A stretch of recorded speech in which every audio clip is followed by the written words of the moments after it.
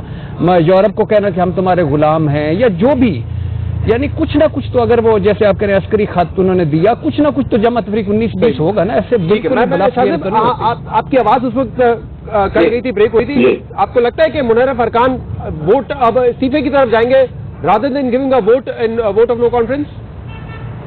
نہیں، میرا خیال اپنے ووٹر سپورٹر میں تو عمران خان صاحب نے ان کو تو انرجائز کرنے میں کامیاب ہوئے، مگر اس سے منحرف اراکین واپس آ جائیں گے یہ بڑا مشکل لگتا ہے، کیونکہ ایک تو بہت زیادہ کنٹراڈکشن سے وزیر اعظم صاحب کے بیانات میں. پہلے کہتے ہیں لوٹے ہیں بک گئے ہیں، پھر کہتے ہیں کہ زرداری اور نواز شریف کا جو لوٹا ہوا پیسہ ہے اس کے ہاتھوں بک گئے ہیں، پھر کہتے ہیں کہ جو بیرون ملک سے پیسہ آیا ہے اس کے ذریعے بک گئے ہیں، پھر کہتے ہیں کہ میری حکومت نہیں گرانا چاہتے ہیں، مجھ سے NRO مانگنا چاہتے ہیں. کون سا NRO وہ دے سکتے ہیں؟ جتنے کیسز تھے جس میں لوگ گرفتار ہوئے تھے وہ پہلے رہا ہو گئے ہیں، عدالتوں کی طرف سے نیاب اور ان کیسز کے اوپر بہت ہی ایڈورس ریمارکس آئے ہیں. تو کون سا ایسا کیس ہے جس سے NRO نے وزیر اعظم عمران خان سے چاہیے؟ پھر وہ آخر میں کہتے ہیں کہ میں معاف کر دوں آ جاؤ، پلیز میں معاف کر دوں آ جاؤ. تو اگر بیرون ملک سے کسی نے پیسہ لیا ہوا ہے تو ان سے منتیں بھی کر رہے ہیں کہ میں معاف کر دوں آ جاؤ. ٹھیک سے بھی کہہ رہے ہیں، MKM سے بھی کہہ رہے ہیں کہ آپ ہمارا ساتھ دے دیں. اگر پیسہ لیا ہوا ہے تو پھر انہوں نے بھی کیا پیسہ لیا ہوا ہے، پھر کھل کر الزام لگائے. اب ظاہر ملک کا وزیر اعظم اگر ایک خط کے بارے میں بات کر رہا ہے تو اس اسٹیٹمنٹ کی ایک اہمیت ہے، مگر پھر اس خط کے مدرجات بتائیں، کیونکہ وزیر اعظم کی ایک ہسٹری ہے. وہ 35 پنکتیں کی بات کرتے ہیں، ایک بیانیہ بناتے ہیں، کہتے ہیں میرے پاس ثبوت ہے، بعد میں کہتے ہیں سیاسی بیان کا کوئی ثبوت نہیں ہے. کہتے ہیں مجھے 10 ارب روپے کی 10 ارب روپے کی آفر ہوئی ہے پاناما پیپر سے بچنے کے لیے شریف خاندان کی طرف سے. بعد میں کہتے ہیں وہ تو مجھے کسی نے کہہ دیا تھا، ایسا کوئی میرے پاس ثبوت نہیں ہے. آج اگر وہ یہ کہہ رہے ہیں کہ میں قوم کے مفاد میں نہیں بتا رہا، تو بھائی جب آپ نے یہ بتا دیا کہ آپ کو ایک لیٹر لکھا گیا ہے تو اس کو تو بتا دیا جس نے خط لکھا ہے، قوم کو ہی نہیں بتایا آپ نے. تو اگر قوم کا مفاد میں جس سروس ہو رہی تھی تو جنہوں نے لکھا تھا اور جنہوں نے دھمکی دی ہے اگر دی ہے تو ان کو تو ویسے ہی پتا چل گیا ہے کہ پاکستان کے پرائم منسٹر نے یہ بات پبلکلی کر دی ہے. دوسرا مسئلہ یہ ہے کہ آج کے دور میں کس نے لکھ کے وزیر اعظم کو یہ دھمکی دی ہے، اس سوال بہت زیادہ اہم ہے کہ خط لکھا گیا ہے. کیونکہ پہلے وزیر اعظم ایبسولوٹلی ناٹ کی بات کرتے ہیں تو اس میں ہمیں نظر آتا ہے کہ ملک کے جو نیشنل سیکورٹی ایڈوائزر اور فارن منسٹر ہیں وہ کہہ چکے کہ ان سے نہیں جانا کریں اڈوں کے حوالے سے. ملک کی عسکری قیادت DGI ہے جو پارلیمنٹیرینس کو میٹنگ تھی اس میں کہہ چکے کہ پاکستان کی عسکری قیادت کو بھی نہیں کہا انہوں نے اڈوں کے حوالے سے. تو وزیر اعظم کو تو بائیڈن نے کال بھی نہیں کی. تو وزیر اعظم سے کس نے کہا کہ اڈے چاہیے؟ وزیر اعظم سے تو انٹرویو میں سوال ہوا تھا، اس کا انہوں نے جواب دیا ایبسولوٹلی ناٹ. تو یہ کیسے ہو گیا کہ امریکہ کو انہوں نے اسٹیٹ میں جواب دے دیا؟ تیسری بات جو پاکستان کی خارجہ پالیسی کے حوالے سے، اور بھٹی صاحب بھی کہہ رہے تھے کہ بہت برا لگا ہوگا امریکہ کو. دیکھیں روس کے انویژن پہلے جو کرائمیا کی تھی اس کے بعد روس اور امریکہ کے تعلقات تو خراب ہیں، مگر کیا روس کے ساتھ گیس پائپ لائن بچھانے کا MOU اس حکومت نے سائن کیا تھا یا نون لیگ کی حکومت نے سائن کیا تھا؟ اور کیا اس حکومت نے 3.5 سال میں اس MOU پر عمل کرتے ہوئے گیس پائپ لائن پر کام بھی شروع کیا؟ آج تک نہیں کیا. CPEC کے پروجیکٹس پر عمل درآمد کسی حکومت نے شروع کیا تھا یا اس حکومت نے کیا؟ ابھی حکومت خود مانتی ہے کہ جتنے انفراسٹرکچر کے پروجیکٹس لگے اس سے ملک کی ترقی کی راہ ہموار ہوئی. تو CPEC کس کے دور میں ہوا؟ وہ نون لیگ کے دور میں ہوا. اس وقت عمران خان کیا کہتے تھے؟ وہ کہتے تھے CPEC تو قرضہ ہے، بہت مہنگا قرضہ ہے، اس سے ملک کو نقصان ہو رہا ہے. بیسکلی آپ بھی یہی کہہ رہے ہیں کوئی ریزن نہیں نظر آ رہا آپ کو کہ کیوں ویسٹ عمران خان سے ناراض ہوگا؟ کیونکہ CPEC نون لیگ کے دور میں اسٹارٹ ہوا، رشیا کی جو پائپ لائن کا معاہدہ تھا وہ بھی انیشیٹ ہونے کے دور میں. لیکن سوال یہ ہے شاہ زیب بھائی کہ سوال یہ اس کا مطلب ہے کہ یہ جھوٹ ہوگا. بالکل آپ تو خود کہہ رہے ہیں کہ یہ وہی لیٹر ہے جو قطری خط کا لیٹر ہے. میں پوچھ رہا ہوں اقبال صاحب ہمارے ساتھ جھوٹ نہیں ہے تو میں کیوں کہہ رہا ہوں؟ دیکھیں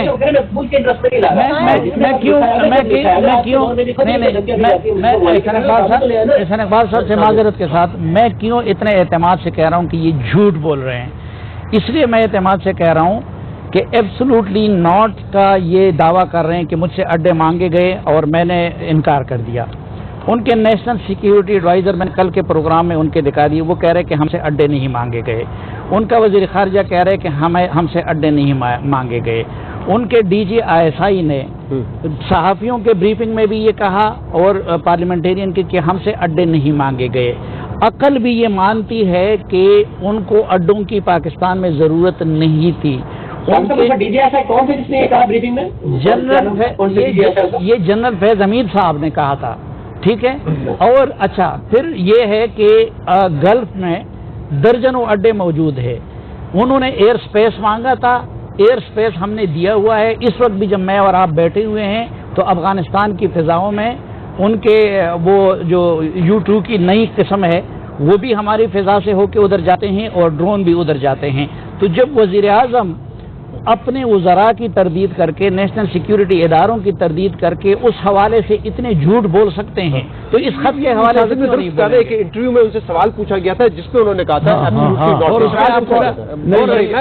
رائز ہوا ہی نہیں نا. چلے یہ تو سوال تھا کہ امریکہ کو آپ اڈے دیں گے, انہوں نے کہا کہ ایبسولوٹلی ناٹ. اب مانگے ہوئے نہیں مانگے میں جوائن کیا. احسن اقبال صاحب بہت بہت شکریہ جوائن کرنے کے لیے. اب ایک خط دکھایا ہے احسن اقبال صاحب عمران خان صاحب نے, اور وہ کہہ رہے ہیں کہ یہ خط جو ہے آف دا ریکارڈ کوئی بھی آ کے دیکھ سکتا ہے. شاہ محمود قریشی صاحب نے کہا ہے کہ عسکری قیادت سے بھی شیئر کیا ہے, اور وہ کہہ رہے ہیں کہ پاکستان کو باقاعدہ لکھ کے دیا گیا تھا اور دھمکی دی گئی تھی پاکستان کو, اور وہ یہ کہتے ہیں کہ پیسہ باہر سے آ رہا ہے, یہ جو سازش ہو رہی ہے لوگ ہمارے ہیں اور کچھ تو انجانے ہیں بالکل کہ کیا ہو رہا ہے اس وقت. کیا کہیں گے احسن اقبال صاحب؟ سب سے پہلے تو میں یہ کہوں گا کہ آج یہ بہت ہی بڑا ایک فیصلہ تھا.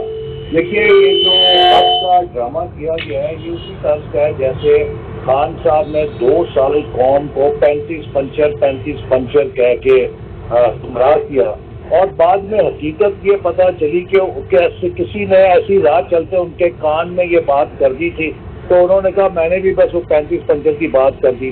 اور کل کو پتہ چلے گا کسی راہ جاتے بندے نے ان کو ہاتھ میں کوئی فوٹو کاپی پکڑا دی تھی کسی خط کی, انہوں نے اسے اپنی حکومت کے خلاف اور دھمکیوں کا بڑا خط قرار دے کے لہرا دیا. دیکھیے اگر وزیر اعظم صاحب کو پتا ہے کہ پاکستان میں سیاسی عدم استحکام کی کوئی سازش ہو رہی ہے تو یہ ان کے حلف کا تقاضا ہے کہ وہ تمام ثبوت سپریم کورٹ میں ایک ریفرنس کے طور پہ پیش کریں اور بے نقاب کریں ان کرداروں کو جو کسی بیرونی سازش کے تحت پاکستان کے اندر ایک ان کی حکومت کو استحکام کے ذریعے ڈسٹرب کر رہے ہیں. لیکن یہ سب ناٹک ہے جو وہ کر رہے ہیں. اور آج جو سب سے دلچسپ بات تھی, انہوں نے مسلم لیگ نون اور پیپلز پارٹیز کے MNS کو کہا کہ آپ اپنی ضمیر کی آواز پہ لبیک کہیں اور ہمارا ساتھ دیں اور تحریک عدم کی مخالفت کریں. گویا کہ اپوزیشن سے اگر کوئی MNA حکومت کا ساتھی بنے وہ تو ضمیر کی آواز ہے, اور جو حکومت کے MNA ان کی پالیسیوں سے نالاں ہو کے تحریک عدم اعتماد کی حمایت کریں گے وہ ضمیر فروش ہیں. یہ منطق یہ لاجک جو ہے عمران خان صاحب جیسا فلسفی ہی دے سکتا ہے, اس کے علاوہ کوئی اور نہیں دے سکتا. اچھا احسن اقبال صاحب ایک اور بات انہوں نے کہی, انہوں نے کہا کہ لندن والے کس سے مل رہے ہیں اس کا بھی ان کو علم ہے. اب لندن میں تو نواز شریف صاحب موجود ہیں, کس سے ملاقات کی ہے حالیہ دنوں میں یا حالیہ مہینوں میں نواز شریف صاحب نے جس کے بعد یہ ساری ایکٹیویٹی شروع ہوئی ہے؟ دیکھیے میں پھر یہ کہوں گا کہ پاکستان کوئی ٹمبکٹو ریپبلک نہیں ہے. پاکستان ایک نیوکلیئر پاور ہے, اس کی انٹیلیجنس ایجنسیز ہیں, اس کے قومی ادارے ہیں کہ جو ملک کے مفادات کی نگرانی کرتے ہیں.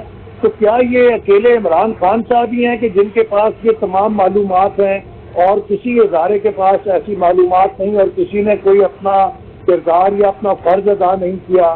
اصل بات یہ ہے کہ جب انہیں شکست نظر آ رہی ہے تو آج انہوں نے صرف ایک شہید بننے کی کوشش کی ہے.